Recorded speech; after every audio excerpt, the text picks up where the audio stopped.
दोस्तों, जनरल आसिम मुनीर पाकिस्तान के chief of army staff ने पहली बार आधिकारिक रूप से यह कबूल लिया है कि 1999 के कारगिल युद्ध में पाकिस्तान सेना की भागीदारी थी, जिसमें पाकिस्तान को करारी हार का सामना करना पड़ा था। पाकिस्तानी रक्षा दिवस के मौके पर पाकिस्तान के सेना प्रमुख जनरल आसिम मुनीर ने कारगिल में पाकिस्तान सेना के जवानों की मौत की बात को स्वीकारा। कार्यक्रम में पाकिस्तान सेना प्रमुख बोले कि चाहे वह 1948 हो, 1965 हो या फिर 1971 हो या 1999 का कारगिल युद्ध हो, भारत के खिलाफ लड़े गए इन तमाम युद्धों में पाकिस्तान के हजारों सैनिकों ने पाकिस्तान और इस्लाम के लिए अपने जीवन का बलिदान दिया है। आपको बता दें कि इससे पहले पाकिस्तान शुरू से यह दावा करता आया है कि कारगिल युद्ध में कश्मीरी उग्रवादी शामिल थे, जिन्हें वह मुजाहिदीन बताता है।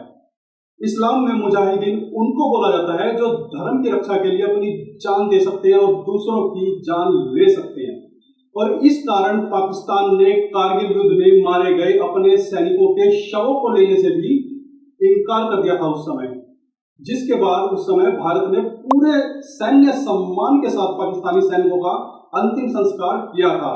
तो पाकिस्तान यह शुरू से ही दावा करता आया था कि कश्मीरी उग्रवादी कारगिल युद्ध में शामिल थे, लेकिन अब यहाँ पर पहली बार पाकिस्तान सेना के प्रमुख आसिम मुनीर ने यह बात स्वीकारी है कि कारगिल युद्ध में कश्मीरी उग्रवादी की नहीं बल्कि पाक सेना के जवानों की मौत हुई थी। अब यह पाकिस्तानी रक्षा दिवस आखिर है क्या और इसे क्यों सेलिब्रेट किया जाता है, तो चलिए संक्षेप में इसको जानते हैं। दोस्तों, पाकिस्तान के अनुसार रक्षा दिवस पाकिस्तान में पाकिस्तानी सैनिकों द्वारा किए गए बलिदानों के लिए एक राष्ट्रीय दिवस के रूप में मनाया जाता है। 6 सितंबर की तारीख थी और 1965 का वह दिन था जब पाकिस्तान आर्मी के अनुसार जम्मू को निशाना बनाने वाले पाकिस्तान के ऑपरेशन ग्रैंड स्लैम के जवाब में भारतीय सैनिकों ने पाकिस्तानी पंजाब पर हमला करने के लिए अंतरराष्ट्रीय सीमा पार की थी।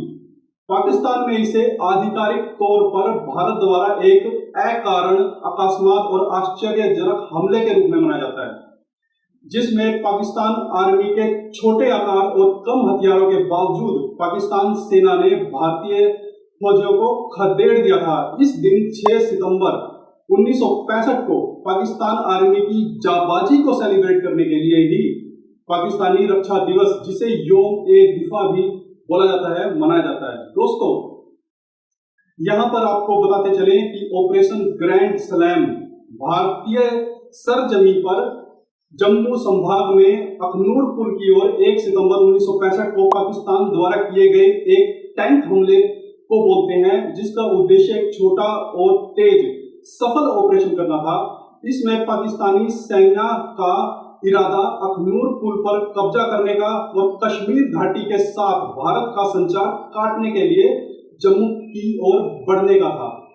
6 सितंबर 1965 को ऑपरेशन ग्रैंड स्लैम के जवाबी कार्रवाई में भारतीय सेना ने लाहौर के पास ग्रैंड ट्रंक रोड को काटने के इरादे से पंजाब में अंतरराष्ट्रीय सीमा पार की थी।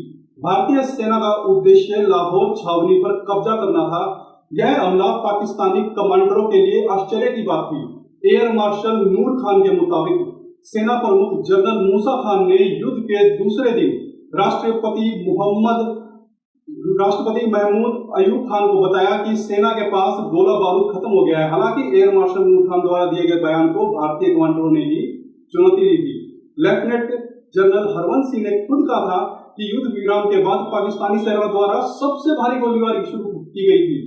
उनका कहना था कि युद्ध में पाकिस्तान की सेना को भारी नुकसान हुआ था, जिसके कारण ही 23 सितंबर 1965 को पाकिस्तान ने संयुक्त राष्ट्र के आदेश के अनुसार युद्ध विराम को स्वीकार कर लिया था। पाकिस्तान ने उस दिन 6 सितंबर 1965 की याद में अपनी भोली भाली जनता को बेवकूफ बनाने के लिए पाकिस्तानी रक्षा दिवस की स्थापना की, जब भारतीय सेना द्वारा पाकिस्तान में घुस गई थी। अब दोस्तों, वापस आते हैं अपने आज के मुद्दे कारगिल युद्ध पर। इसमें कोई शक नहीं है, यह पहली बार है कि जब एक सर्विंग आर्मी चीफ पाकिस्तानी सेना के प्रमुख आसिम मुनीर ने 25 साल के बाद यह माना है कि कारगिल लड़ाई के अंदर पाकिस्तान सेना की आर्मी इन्वॉल्व थी।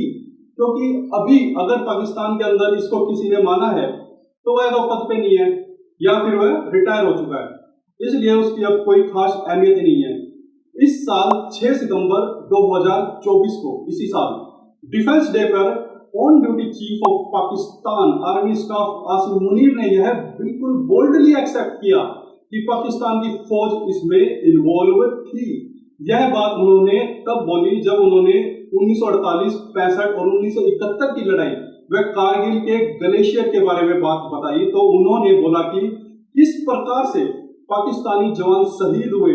पर सच्चाई यह है कि यह बात भारत को तो पहले से ही पता थी, मगर वर्ल्ड इसको इतनी अच्छी तरीके से नहीं मानता था। लेकिन अब इनके बताने से, इनके कबूलनामे से फर्क पड़ेगा कि वाकई पाकिस्तान ने ओन अप किया है कि जो कारगिल युद्ध हुआ था उसके अंदर पाकिस्तान की आर्मी इन्वॉल्व थी।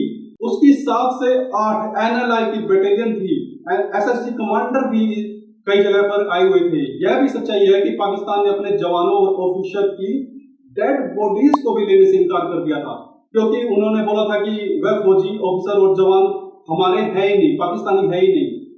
यह अलग बात है कि भारत की विनम्रता देखिए कि भारत ने फुल मिलिट्री ऑनर के साथ उनका इस्लामिक विधि से क्रियाक्रम करवाया था।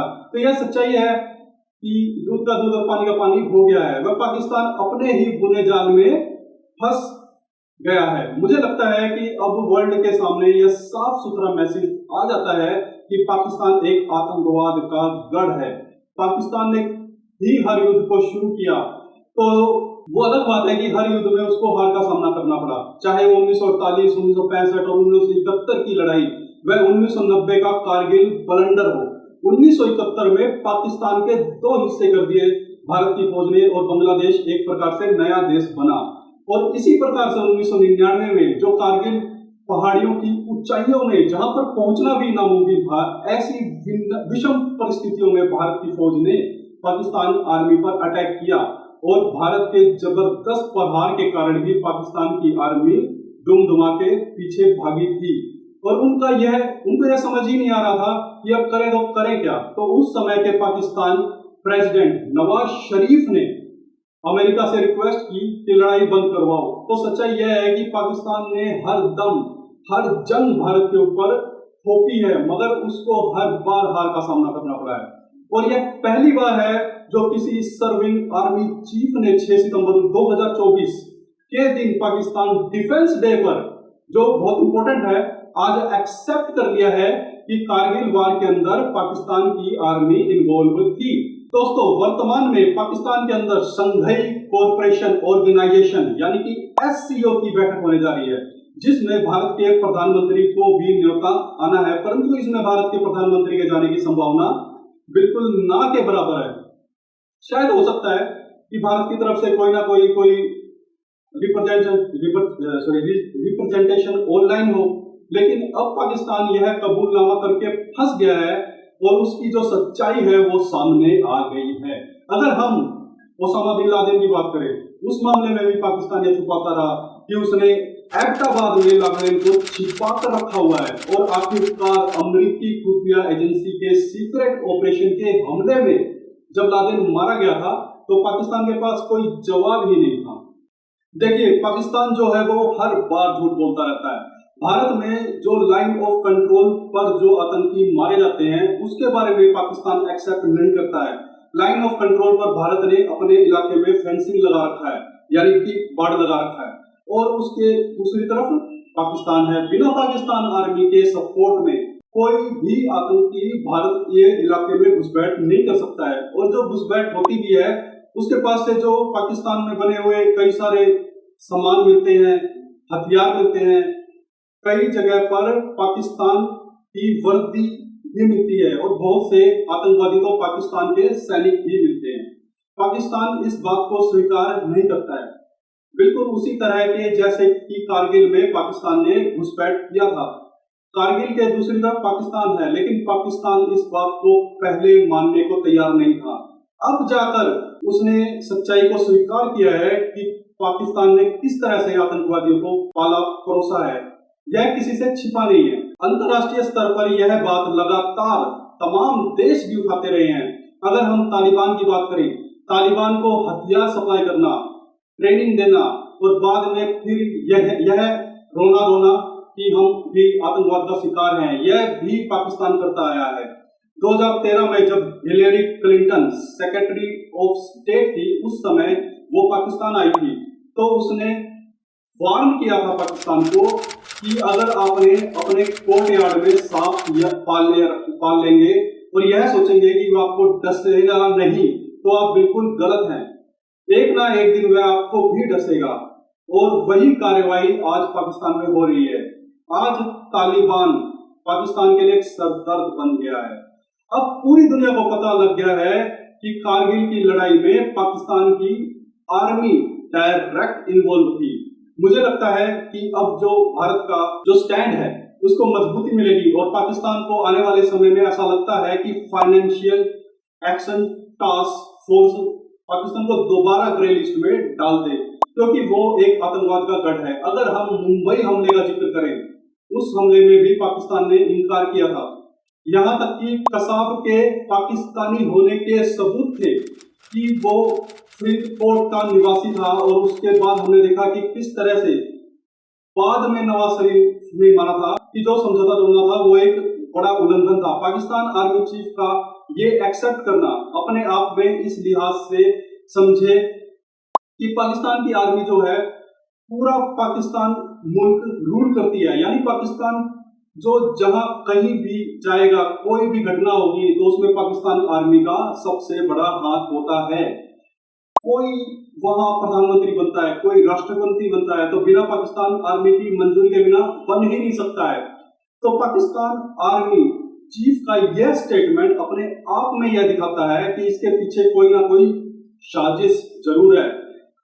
साजिश हो सकती है, पाकिस्तान हो सकता है कि पाकिस्तान अपना चेहरा जो अंतरराष्ट्रीय स्तर पर अपनी छवि को बेहतर बनाना चाह रहा हो, पाकिस्तान की जितनी थू-थू हो रही है पूरी दुनिया भर में, उससे निकलने के लिए यह पाकिस्तान की नाकाम कोशिश हो सकती है। और पाकिस्तान कभी भी सच्चाई को स्वीकार करने के मूड में नहीं रहता है, चाहे पुलवामा की बात करें, चाहे जो दूसरे टेररिस्ट एक्टिविटीज की बात करें, पाकिस्तान बिल्कुल कभी नहीं एक्सेप्ट करता। और भारत एक बार नहीं कई बार सबूत दे चुका है। भारत के जो डिफेंस के जो जानकार है, उनका भी यही कहना है कि पाकिस्तान के कबूलनामे के बावजूद पाकिस्तान पर भरोसा नहीं किया जा सकता है। पाकिस्तान पर भरोसा करना वाकई में एक तरह से नामुमकिन है, क्योंकि जब भी पाकिस्तान में कोई बात कही, या तो वह अपनी बात से पलटा है, या फिर जो सही बात है उससे वो मुकरता रहा है। आज की तारीख में जो पाकिस्तानी झूठ बोलते हैं अपने बच्चों से कि हमने लाहौर बचा लिया था, तो लाहौर तो बचाया था, अपने बच्चों को यह भी तो बताओ कि ऑपरेशन जिब्राल्टर क्या था। उसके एक साल पहले यानी कि 1964 में तुम लोगों ने रन ऑफ कच्छ में क्या करा था, जरा यह भी तो अपने बच्चों को बताओ। और यह भी तो अपने बच्चों को बताओ कि हम इतने ब्रेवली लड़े थे 1971 में कि 93,000 फौजियों को सरेंडर करना पड़ गया था। पाकिस्तान ने हरदम यह सोचा कि भारत जो है अनप्रिपेयर्ड है, इसके पास अच्छे हथियार नहीं है और पब्लिक पाकिस्तान का साथ देगी। वो नहीं हुआ, और उन्होंने यह सोचा था कि भारत कभी भी इस लड़ाई में जम्मू और कश्मीर के दायरे से आगे नहीं बढ़ाएगा, यह जम्मू कश्मीर में ही रखेगा, आईवी सेक्टर की तरफ नहीं ले जाएगा, जो सीज फायर लाइन थी उस टाइम तक वहां भी रखेगा। मगर जब भारत ने देखा कि जो प्रेशर आ रहा है पंच रजौरी में, तो भारत ने जो लाहौर और सरकोट की तरफ जो अटैक 6 सितंबर के करीब किया, तो उस समय पाकिस्तान बिल्कुल अनप्रिपेयर्ड था, उनकी डिफेंस अनप्रिपेयर्ड थी, और फिर यह लड़ाई चली।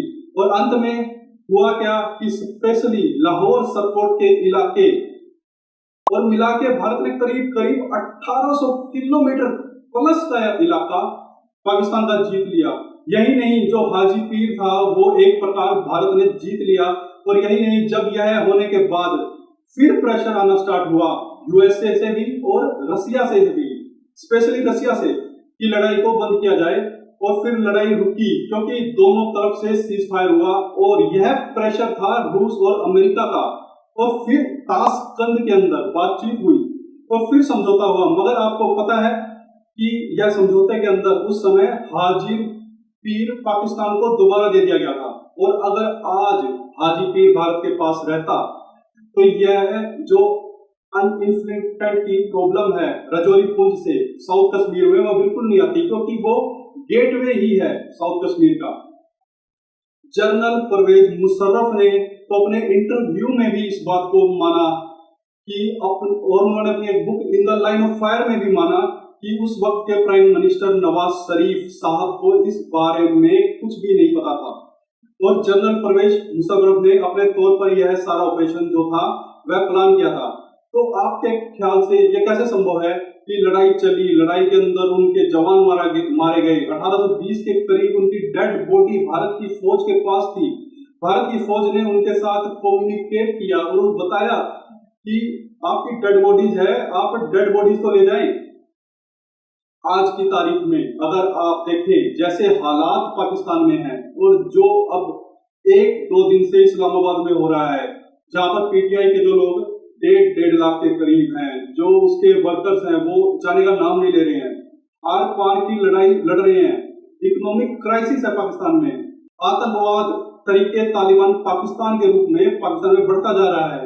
पीओके के और गिलगिट पाकिस्तान के लोग खुद सड़कों पर आए हुए हैं। मुजफ्फराबाद, मीरपुर, कोटली, झांगड़ाबाद, दनियाल भी, वो भी भारत में मिलना चाहते हैं।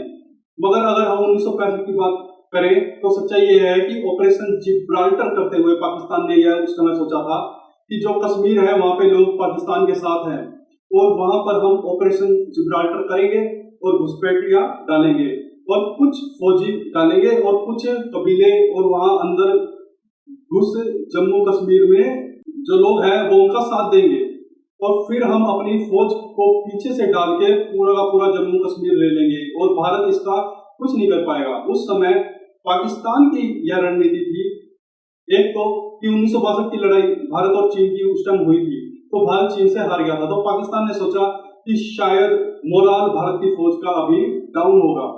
और जो इम्पोर्टेंट चीज था कि जो बहुत ज्यादा मॉडर्न हथियार पाकिस्तान की फौज को उस समय मिले थे, स्पेशली यूएस और यूके से पेटेंट टैंक और हवाई जहाज, वह भी उससे समय भारत के मुकाबले बहुत ही ज्यादा अच्छे हुआ करते थे, क्योंकि भारत को उस समय कोई एड नहीं मिली थी अमेरिका से ना यूके से। तो इसको ध्यान में रखते हुए पाकिस्तान ने उसमें यह सोचा था कि यह बहुत अच्छा टाइम है, और उन्होंने ऑपरेशन जिब्राल्टर उस समय कर दिया था भारत के ऊपर, और अपने जो सैनिक थे वो भेज दिए थे जम्मू कश्मीर में। मगर हुआ बहुत ही उल्टा। जम्मू कश्मीर की जो पब्लिक थी, उन्होंने उनको जहां पर भी थे इसकी खबर भारत की फौजियों को दे दी, और भारत की फौज के साथ जो कश्मीर की आवाम थी वो लड़ी, और फिर हालात यहाँ पर यह हुए कि वहां पर उनको लेने के देने पड़ गए पाकिस्तानियों को, और पाकिस्तानी आर्मी को चुन चुन के मारा गया। ऑपरेशन जिब्राल्टर पाकिस्तान की तारीख का वह हिस्सा है जो वहां पर बच्चों को बताया नहीं जाता है, टेक्स्ट बुक में नहीं पढ़ाया जाता है, ताकि यह साबित ना हो जाए कि इस जंग का आगाज पाकिस्तान ने किया था। लेकिन आप सबको इस बारे में जरूर जानना चाहिए। इसके लिए बहुत सी किताबें हैं जो आप पढ़ सकते हैं। मैग्नेटिया हुसैन हक्कानी साहब की किताब पढ़ सकते हैं। इसके अलावा कश्मीर इन कन्फ्लिक्ट किताब है, India Pakistan and the unending wars by Victoria Schofield, यह बहुत अच्छी किताब है, यह पढ़ सकते हैं। और साथ साथ यह है कि उस वक्त के इंफॉर्मेशन मिनिस्टर अल्ताफ गोहर की तरफ से लिखी गई किताब Ayub Khan the first military detector of Pakistan is very important. इस किताब में बहुत लंबी चौड़ी तफसील डिटेल है जो कि इस जंग के बारे में बताती है। दोस्तों, मुझे उम्मीद है कि वीडियो में हमने जितने भी इंपॉर्टेंट पॉइंट पर इस बात की है वह आपको समझ में आए होंगे, और अगर वीडियो पसंद आई है तो वीडियो को लाइक कीजिएगा, और अगर वीडियो पसंद नहीं आई है तो बेफिक्र होकर डिसलाइक भी आप कर सकते हैं। पर आपसे रिक्वेस्ट है कि अपने दोस्तों के साथ वीडियो को शेयर जरूर कीजिएगा, अपने साथियों को वीडियो के बारे में बताइएगा, चैनल को सब्सक्राइब करना तो बिल्कुल भी मत भूलिएगा। और मेरी आपसे रिक्वेस्ट है कि आप अपने विचार व सुझाव कमेंट्स के माध्यम से मुझ तक जरूर पहुंचाएगा, और मैं इस प्रकार की ज्ञानवर्धक वीडियो आपके लिए बनाता ही रहता हूं, जिसके लिए मुझे आपके सपोर्ट की आवश्यकता है। दोस्तों, मिलते हैं आपसे अगले वीडियो में, तब तक के लिए अपना ख्याल रखिए, ध्यान रखिए। जय हिंद।